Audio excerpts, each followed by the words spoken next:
नमस्कार दोस्तों। आज की यह कहानी भोली भाली रूबी नाम की लड़की की है जो अपनी सौतेली माँ के अत्याचारों से तंग है।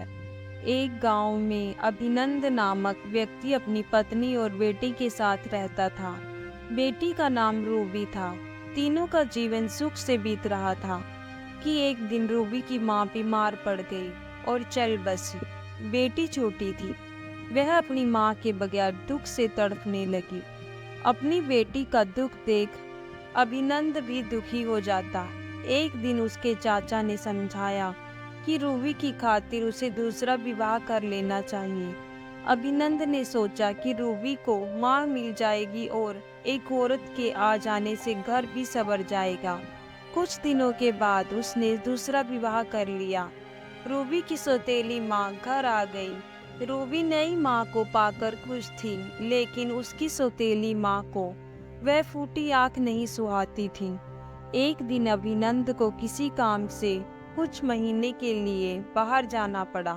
घर पर रूबी अपनी सौतेली माँ के साथ ही में रही। रूबी की माँ ने अपना असली रंग रूबी को दिखाना शुरू कर दिया।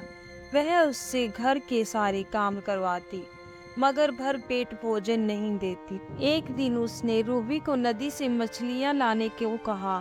रूबी टोकरी लेकर मछली पकड़ने चली गई।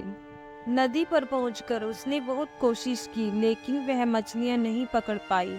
घर जाकर वह क्या जवाब देगी ये सोचकर वह रोने लगी।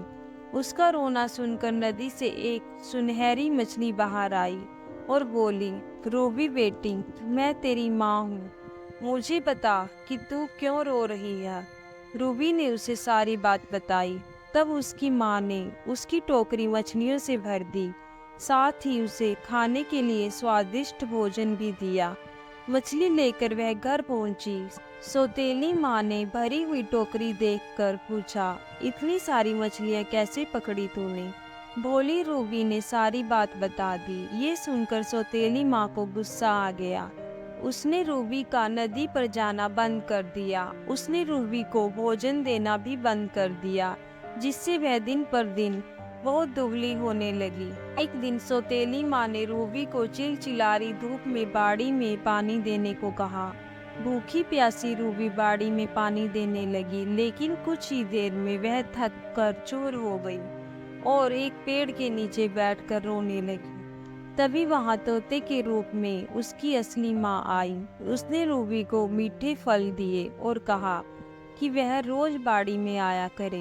रूबी रोज बाड़ी में जाती और तोते के रूप में उसकी माँ आकर उसे ढेर सारे फल खिलाती। जब उसकी सौतेली माँ को यह बात पता चली तो उसने रूबी का बाड़ी में जाना बंद करवा दिया। उस दिन के बाद से रूबी की माँ गाय के रूप में आने लगी और अपना दूध उसे पिलाने लगी। सौतेली माँ ने देखा कि रूबी अब भी दिन पर दिन मोटी होती जा रही है।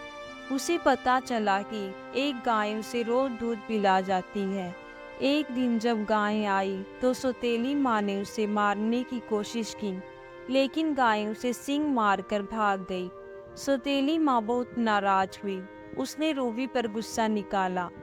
अब रूबी बाड़ी से टमाटर तोड़कर खाने लगी। तब सौतेली माँ ने टमाटर के सारे पौधे उखाड़ कर फेंके और रूबी को एक अंधेरे कमरे में बंद कर दिया।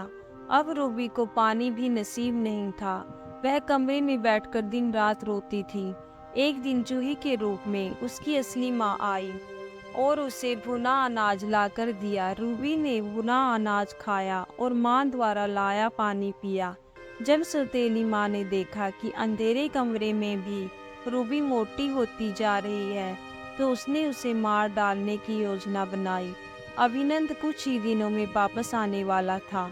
सौतेली माँ ने एक दिन तलवार से रूबी को मारने की कोशिश की, लेकिन चूही के रूप में आई असली माँ ने उसे पहले ही ऐसे वस्त्र दे दिए थे जिस पर तलवार का कोई असर नहीं होता था। रूबी बच गई। अगले दिन अभिनंद घर लौटा। उस समय सौतेली माँ बाजार गई हुई थी। वह रूबी को पुकारने लगा, मगर रूबी अंधेरे कमरे में बंद थी। उस अंधेरे कमरे से आवाज आई, तुम अपनी बेटी को जीवित देखना चाहते हो तो उसकी सौतेली माँ को घर से निकाल दो। अभिनंद ने कमरा खोला तो उसे रोती हुई रूबी दिखी।